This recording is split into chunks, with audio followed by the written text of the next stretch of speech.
सुखदेव बाबा जी महाराज हर हर क्षेत्र हरिद्वार में गंगा मैया के किनारे बैठे हुए राजा परीक्षित को मधुरमयी वाणी से भागवत की मंगलमयी कथा का श्रवण पान करा रहे हैं। और जो भी भक्तजन सुदूरांचल से पधारे हुए हैं, हुलास प्रवास से जो भी भक्तजन पधारे हुए हैं, आप सभी से निवेदन है कृपा करके कथा पंडाल में बैठ जाएं। आगे आ जाओ सभी लोग। बोलो हनुमान जी महाराज के। आइए मेरे भाइयों, बड़ी सुंदर मंगलकारी चर्चा है।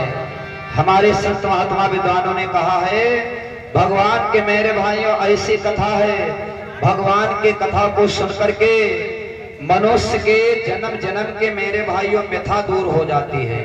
व्यथा सदगुरु भगवान सुखदेव परीक्षित को कहते हैं, राजन आप सभी भक्तों ने भी मेरे भाइयों सुनी होगी कथा।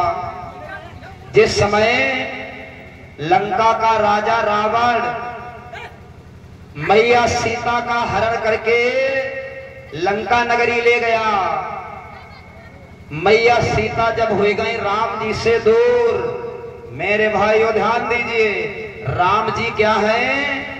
राम जी है मेरे भागवत प्रेमियों परमात्मा।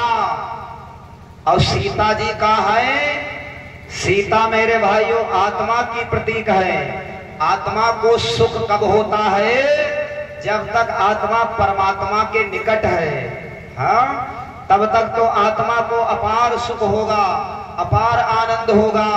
सांसारिक भाव में देखिए, हाँ, स्त्री के जीवन में सुख कब तक होता है?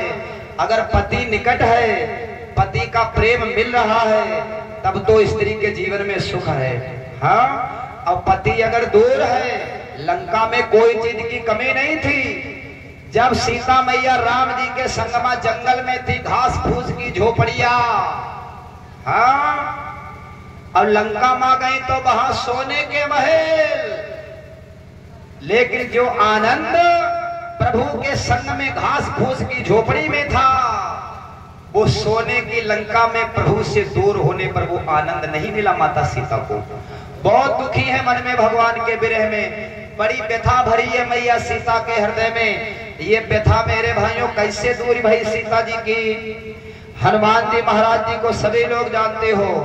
हनुमान जी महाराज हैं एक नंबर के संत, हाँ, एक नंबर के संत मेरे भागवत प्रेमियों हनुमान जी महाराज हैं। और हनुमान जी महाराज बहुत बड़े सदगुरु हैं। सदगुरु जब हनुमान जी महाराज गए माता सीता की खोज में, अशोक वृक्ष के ऊपर बैठे। वृक्ष काहे का है? अशोक। अशोक जहां कोई शोक नहीं, अशोक।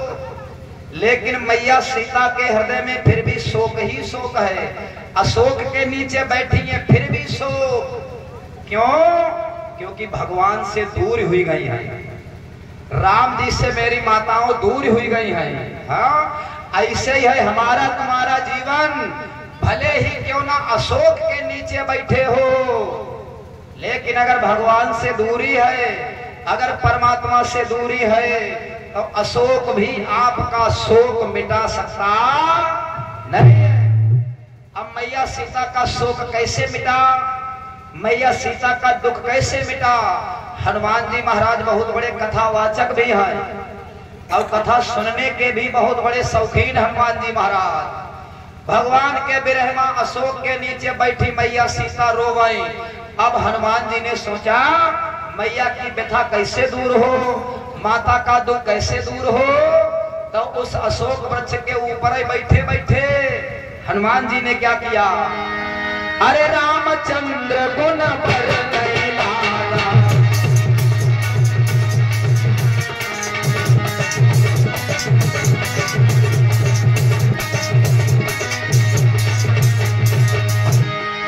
रामचंद्र गुण पर नहीं लाला,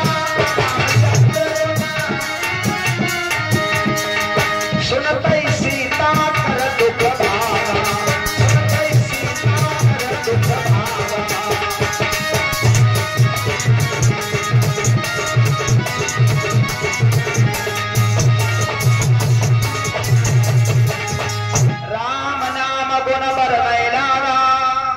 और सुनतई सीता कर दुख भागा।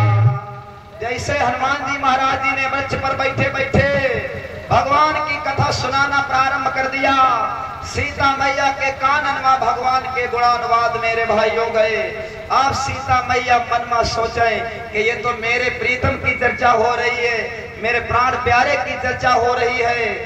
दुख जो था मैया सीता को छोड़ करके भाग खड़ा हुआ। जब मेरे भाइयों भगवान की कथा सुनने लगी सीता मैया, हनुमान जी ने दुख को ललकारा। हनुमान जी बोले, हे दुख कहां भाग रहा है? तूने हमारी मैया सीता को दुखी किया, जानता नहीं है मैया सीता कौन है? सीता मैया है जगत जननी, क्या तुझको इनसे डर नहीं लगता? हनुमान जी दुख कहने लगा, सीता मैया से भी डर नहीं लगता हमको। हनुमान जी बोले, चल कोई बात नहीं, सीता मैया से नहीं डरता तो तुझको ये तो पता ही होना चाहिए कि ये अर्धांगिनी किनकी है, ये पत्नी किनकी है? अनंत कोटि ब्रह्मांड नायक परमात्मा राम जी की पत्नी है। तो कम से कम राम जी का तो तुझे भय होना चाहिए। उनकी पत्नी को आकर तूने दुखी कर दिया।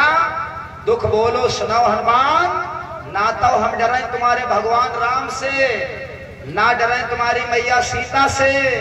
हाँ, और हनुमान जी महाराज बोले, फिर जब हमने कथा सुनाई भगवान की, फिर तू छोड़कर क्यों भाग पड़ा? दुख बोला हनुमान, ना तो मुझे सीता से डर लगाए, ना हनुमान हमें तुमसे डर लगाए, ना तो तुम्हारे राम जी से डर लगाए, लेकिन हमें भगवान की कथा से बहुत भय लगता है। जहां भगवान की कथा होती है, जहां सत्संग होता है, दुख बोला हम वहां नहीं ठहर सकते, हम वहां नहीं रुक सकते, वो स्थान छोड़ करके हमको भागना ही पड़ता है। मेरे भाइयों, ऐसी है भगवान की कथा, जिसको सुनकर मिट जाए जन्म जन्म की व्यथा। एक जन्म की नहीं, जन्म जन्म की व्यथा। वही मेरे भाइयों पावन परमात्मा की कथा आपके पावन ग्राम में चल रही है, और आप समस्त भक्तों का बड़ा परम सौभाग्य है जो प्रभु की कथा सत्संग की रसधारा में स्नान अवगाहन करने का अवसर प्राप्त हो रहा है। आइए मेरे भाइयों, बड़ी सुंदर निर्मल चर्चा है। परीक्षित जी महाराज सुखदेव बाबा के सामने बैठे रो रहे हैं।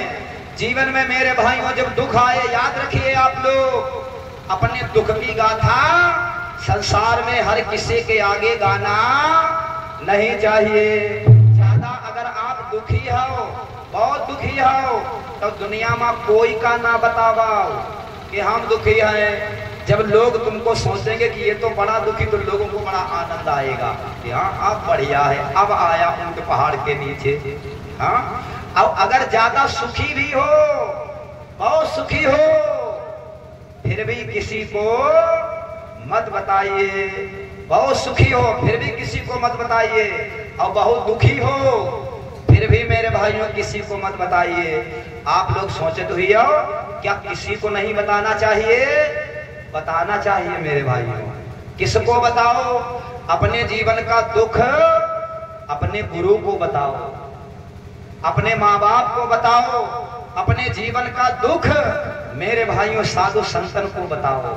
यही आपका कल्याण कर सकते हैं, और बाकी ये दुनिया वाले तुम्हारे दुखों पर हंसने के अलावा और कुछ नहीं कर सकते। परीक्षित जी महाराज सुखदेव बाबा जैसे संत के सामने बैठे रो रहे हैं। और याद रखिए आप लोग, सबके सामने मेरे भाइयों रोना भी नहीं चाहिए, सबके लिए रोना भी नहीं चाहिए। जीवन में आंसू मेरे भाइयों बहुत अनमोल होते हैं, इन आंसुओं को सबके लिए नहीं बर्बाद करना चाहिए। आंसू अगर गिरे तो भगवान के लिए गिरना चाहिए, परमात्मा के लिए गिरना चाहिए, अपने प्राणों से प्यारे प्रीतम के लिए गिरना चाहिए आंसू। आज जब गुरु के चरणों में बैठ करके परीक्षित जी महाराज जी ने आंसू बहा दिए, गुरुदेव हमारे जीवन में मृत्यु का बड़ा दुख है, मृत्यु का भय हमको बहुत सता रहा है, मरने का डर हमको बहुत सता रहा है। सुखदेव बाबा बोले, परीक्षित संसार में ऐसो कोई है ही ना जिसको मरने का डर ना सताता हो। सबको सताता है मरने का डर। हाँ, जीने का आनंद तो किसी को नहीं आता, लेकिन मरने का डर सबको सताता है। इसलिए राजन परीक्षित बोले क्या चाहते हो? परीक्षित बोले गुरुजी हाँ, कोई ऐसा उपाय कराओ, ऐसा उपाय कराओ जिससे हम मराए ना, मैं मरूं नहीं बल्कि हम अमर हो जाएं, ऐसा उपाय करिए। सुखदेव स्वामी ने कहा परीक्षित ऐसा केवल एक ही उपाय है। क्या उपाय है? अगर तुम मरने के बजाय अमर होना चाहते हो तो संगति आपको करनी पड़ेगी उस अमर परमात्मा की। जैसे तुमका बनना हो वैसे मेरे भाइयों संगति पकड़ ले हो, और आप कुछ मत करिए, तुम्हें महात्मा बनिवे हो कुछ हो ना करा, खाली महात्मा की संगति पकड़ ले हो, महात्मा हुई जाइ हो। विद्वान आपको बनना हो कुछ मत कराओ, विद्वानों की मेरे भाइयों संगति पकड़ ले, विद्वान हो जाओगे। चोर बनिवे हो कोई ट्रेनिंग लेने की जरूरत ना है, खाली चोरन की संगति पकड़ ले, चोर बन जाइ हो। हाँ, जुआरी बनना हो जुआरियों की संगति पकड़ लीजिए, जुआरी हो जाओगे। शराबी बनना हो शराबियों की संगति पकड़ लीजिए, आप शराबी हो जाओगे। कुछ करने की जरूरत नहीं है, सिर्फ मेरे भाइयों संग करने की जरूरत है। हाँ, और अमर अगर बनना हो तो अमर की संगति पकड़ाओ, अमर हो जाओगे। अमर है कौन?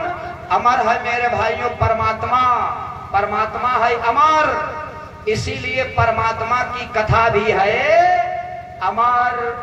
हम तुम लोग अमर नाई हो, इसीलिए हमारी तुम्हारी कथा भी अमर नहीं है। हमारी तुम्हारी कथा ज्यादा से ज्यादा कितने दिन तक चली है? हाँ, ज्यादा से ज्यादा लड़का याद रखी है तुम्हारी कथा, तुम्हारे पोतन तक तुम्हारी कथा याद रही है, उसके बाद में तुम्हारी कथा खो जाएगी, कथा भी तुम्हारी मर जाएगी। क्यों? क्योंकि तुम भी मरने वाले हो। जो मरता है उसकी कथा भी मरती है, और जो कभी नहीं मरता उसकी कथा भी कभी मरती नहीं है महाराज। इसीलिए सुखदेव स्वामी परीक्षित को कहते हैं राजन, अगर तुझे अमर होना है तो तुझे उस अमर परमात्मा की संगति करनी पड़ेगी। परीक्षित जी बोले गुरु जी संगति कराएगा कौन? सुखदेव स्वामी बोले मैं कराऊंगा। मैं आज सूत जी महाराज सौनकादिक ऋषियों को बोले ऋषियों, जिस समय गुरुदेव सुखदेव भगवान के सामने परीक्षित जी महाराज बैठ गए, परीक्षित जी महाराज जी से सदगुरु भगवान सुखदेव बोले सुनिए राजन, अरे भव सागर चाहा पार जो पावा,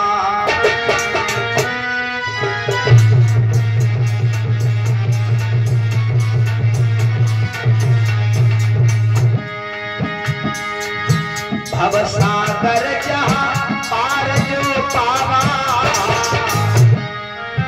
हरि चर्चा का कहो दृढ़ नावा।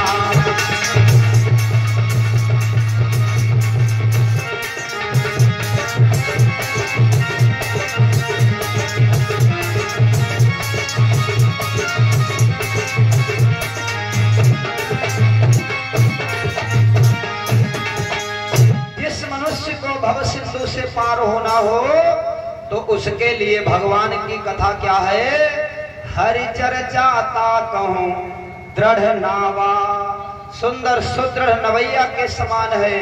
भव सागर पार जाना हो, भगवान की कथा रूपी नाव पर सवार होके ये जीव भव सागर पार हो जाता है।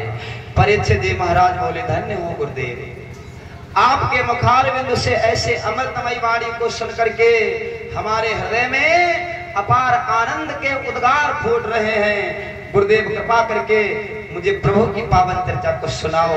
तो मेरे भाइयों, सुखदेव स्वामी परीक्षित को बड़ी मंगलमय कथा सुनाने लगे। अभी अभी आप लोगों ने साध्वी जी के द्वारा बड़ी सुंदर कथा को सुना। हाँ, दैत्य वंश की मेरे भागवत प्रेमियों चल रही थी कथा।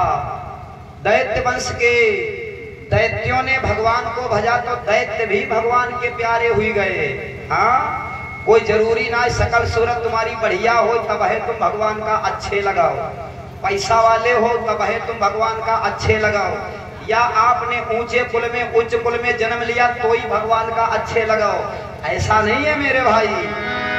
तुलसीदास जी महाराज समझा रहे हैं, जाति पाति पूछे ना कोई, अब प्रभु को भजे सो प्रभु को होई।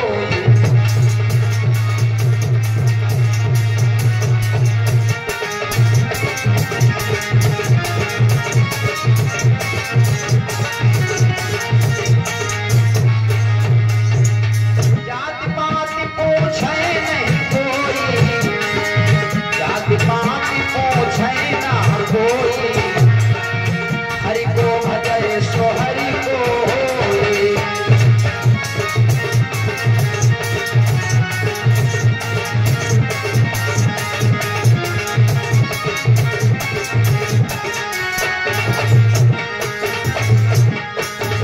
चाहे जो भी हो जैसा भी हो, जिसने भी भगवान को भजा मेरे भाइयों वो भगवान का हो गया। सुखदेव बाबा बोले, परीक्षित ऐसे ही हिरणायक्ष और हिरण्याकश्यप ये दुई राक्षस बहुत प्रबल भये, बहुत बलवान भये। ये पुत्र मेरे भाइयों किसके हैं? ये पुत्र थे महात्मा कश्यप ऋषि जी महाराज जी के। हाँ, महात्मा कश्यप ऋषि जी महाराज बहुत बड़े विद्वान, बहुत बड़े तपस्वी। हाँ, और घर में औलाद कैसी हुई गई? हाँ, औलाद कैसी हुई गई? औलाद हुई गई मेरे भाइयों राक्षसन जैसी, संस्कार बिगड़ गए। आज हिरण्याक्ष का तो भगवान ने 12 रूप धारण करके वध किया। जब भगवान ने हिरण्याक्ष को मारा तब हिरण्याकश्यप के हृदय में भगवान के प्रति मेरे भागवत प्रेमियों बैर जागृत हो गया। बैर, भगवान के प्रति क्रोध बढ़ गया हिरण्याकश्यप के हृदय में। और भगवान मेरे भाइयों ऐसी महिमा है परमात्मा की, भगवान का चाहे गारी देव, चाहे भगवान का पूजा, चाहे सेवा कराओ, याद आनी चाहिए बस। चाहे कैसे वो आवे, हाँ, चाहे नीके याद कराओ, चाहे गुस्सा में याद कराओ, कैसे भी मेरे भाइयों भगवान याद आना चाहिए। ठाणे बैठे परे उताने, राम कहाँ सो बड़े सयाने। भाव कुभाव अनघ आलस हूँ, नाम जपत मंगल दिशि हूँ। हिरण्याकश्यप ने भी भगवान को भजा, लेकिन मित्र रूप में नहीं, भगवान को शत्रु रूप में भजा हिरण्याकश्यप ने। आप लोग याद रखना, जिससे हमारा प्रेम होता है उसकी तो याद आती ही है। हाँ, जो हमारा मित्र होता है उसकी तो याद आती ही है, और संग संग में जो शत्रु होता है, जो प्रबल दुश्मन होता है, उसकी भी याद आती रहती है। तो उसकी याद आनी चाहिए। हाँ, सबसे बड़ा जीवन में क्या है?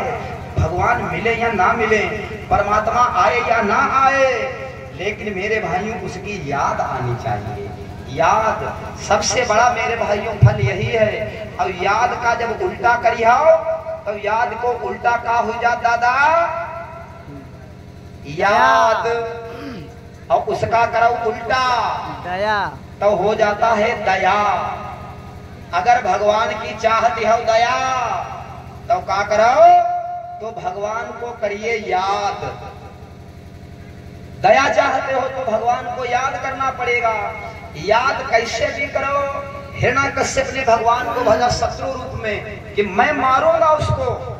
मेरे भाई को मार दिया। तीनों लोगों में हिरण्याकश्यप ने सोचा देवता भी हमारे नाम से दहलाते हैं। ऐसी भयंकर मेरे भाइयों तपस्या करी भगवान शंकर की। भाई का मरना सुनते ही और भाई का लोहू उबल पड़ा, और फिर सोच समझ कर हिरण्याकश्यप तप करने घर से निकल पड़ा।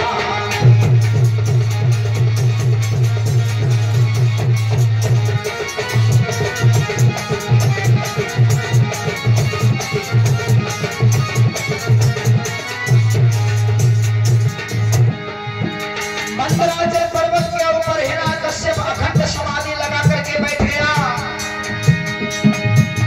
अखंड रूप से भगवान शिव का स्मरण करने लगा, याद करने की शंकर भगवान प्रकट हो गए।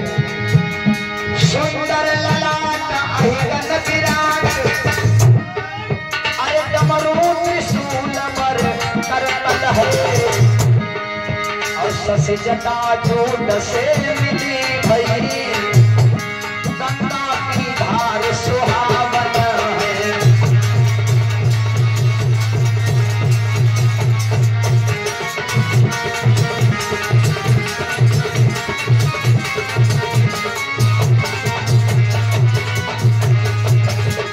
मेरे भाइयों, शशि शेखर भगवान शिव प्रकट हो गए।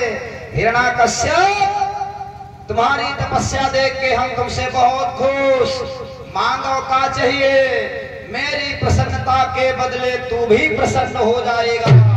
हे वीर मांग, हे भक्त मांग, जो मांगेगा सो पाएगा, जो मंगिहा सोई मिलिहा।